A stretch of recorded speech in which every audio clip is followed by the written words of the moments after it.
Hiwala ang Department of Foreign Affairs na matatalakay ang issue sa West Philippine Sea sa ASEAN Leaders Summit. Kaugnay nito, hinimok ni Senator Franklin Drilon ang mga kinatawan ng bansa na maglatag ng mga probisyon upang maitaguyod ang ating karapatan sa West Philippine Sea. May report si Joy Gumatay.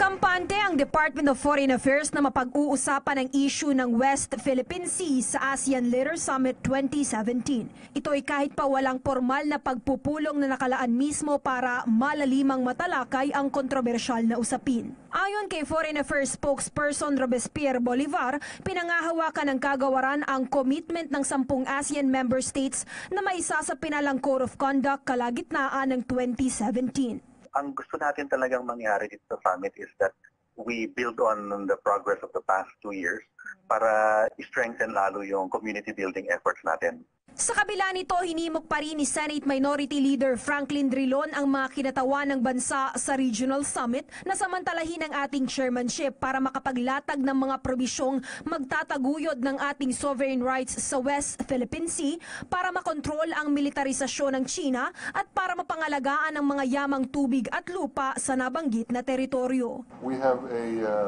decision in our favor and we must continue to avail of every opportunity to assert that ruling by the arbitral court. Ipinangako naman ng DFA na itataguyod nito ang proteksyon ng ating mga kababayan, lalo na ng mga Pilipinong mangingisda sa mga panahong naagrabyado ang mga ito habang nagpapatuloy ang diplomatikong dialogo patungkol sa pinag-aagawang teritoryo. Makakaasang taong bayan na magiging produktibo ang ASEAN Leaders Summit 2017 tungo sa pagreresolba ng mga problemang humahadlang sa progresibong pag-unlad ng rehiyon tulad na lamang ng maritime conflict. Para sa PTV News, Joy Gumatay.